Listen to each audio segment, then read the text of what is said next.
This is Lecture 1 from Module 2 in the book Problem-Solving Guide for Electromagnetism and Optics, 3rd edition.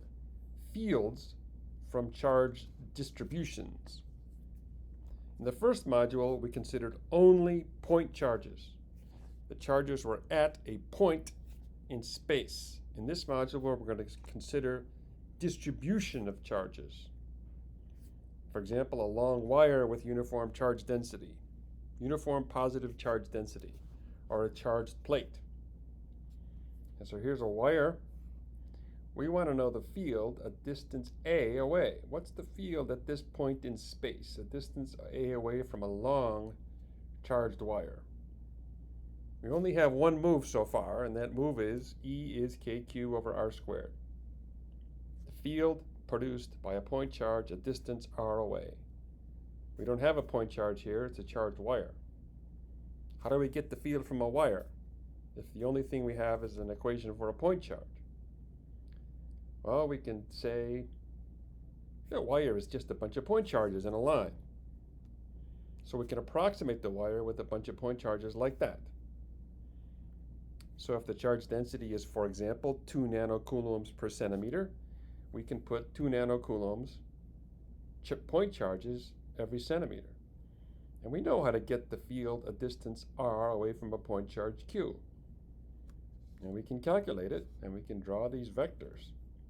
This is the field produced by this charge. This is the field produced by the next charge. And then we can go another charge over. This guy's producing the charge here at some angle. It's a smaller magnitude because it's farther away. This guy's producing a field that way. The next set of charges, and the charges after that, and we can keep going. And we can sum all these vectors up. Clearly, it's going to be directly away from the wire. If I put a charge next to a positive charge next to a long positively charged wire, it's going to go directly away from the wire. It's a decent approximation. How can we make it better? And the answer is to use more charges. So maybe 1 nanocoulomb charge every half centimeter. Just make more point charges. So we can go from this to this. Smaller point charges closer together. And we can make them even smaller, even closer together. The approximation is going to get better and better. It's going to require a lot of calculations. There's a field produced by all of those point charges have different magnitudes, and their directions are different as well. If we want to get the exact answer, we can use an infinite number of infinitely small point charges.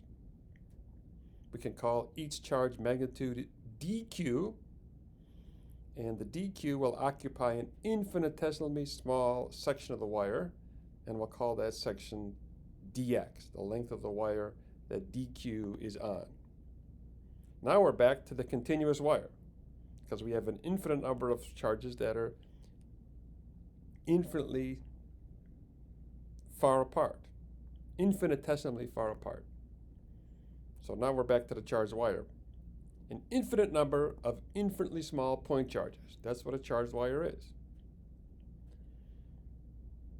So let's write a general expression for the field produced at the point in question by a charge dq that is a horizontal distance x away from the point at which we're measuring the field. We want a general expression for the field produced at that point from any dq.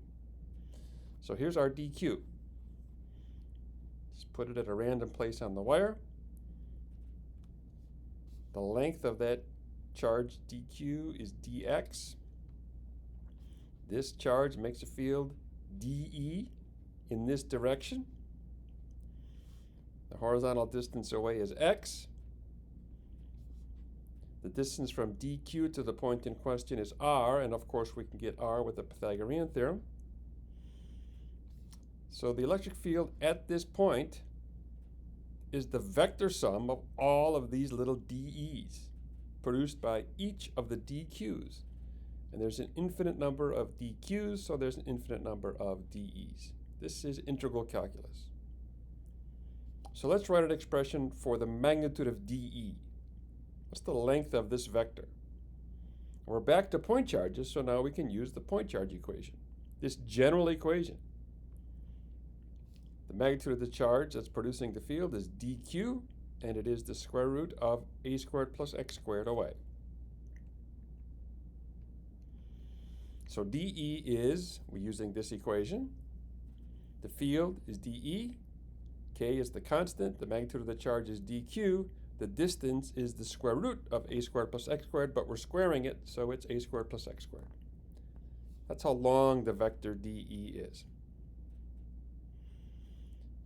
Now we're going to sum up all of the dE's. We only need to sum the vertical component.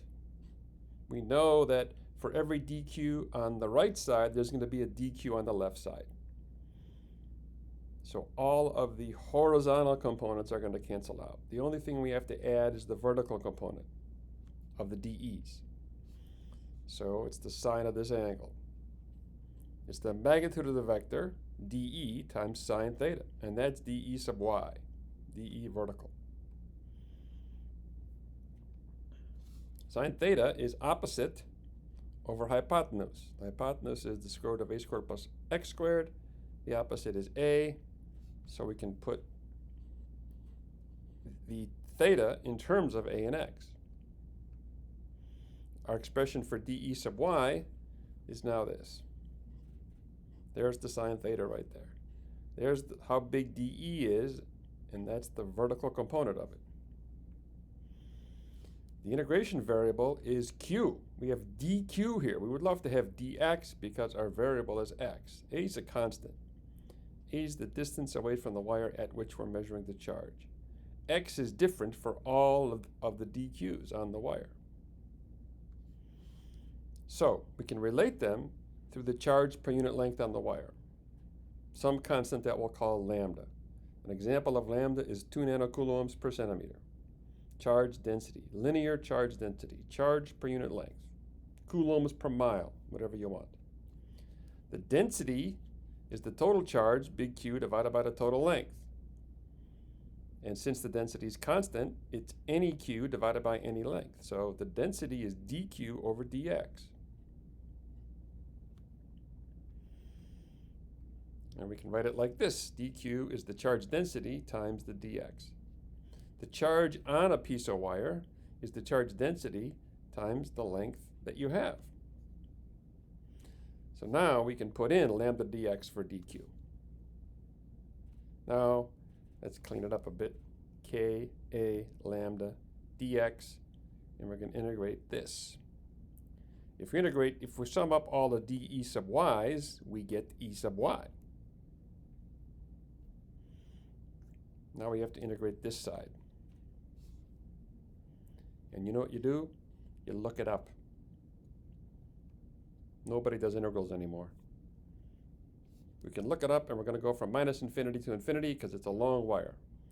So x goes from way over to the left to way over to the right. And we get this, 2k lambda over a. That's the field, the distance a away from a long charged wire with charge density lambda. This is fun. Can't beat calculus for fun. But if the charge distribution is symmetric, for example, a uniformly charged wire, a uniformly charged plate, a uniformly charged sphere, we can exploit the symmetry to avoid doing this integral over an infinite number of charges. So we don't have to use the point charge equation for the electric field and sum up over an infinite number of point charges. We can exploit the symmetry and use Gauss's law to get the field. And that is the subject of lecture number 2.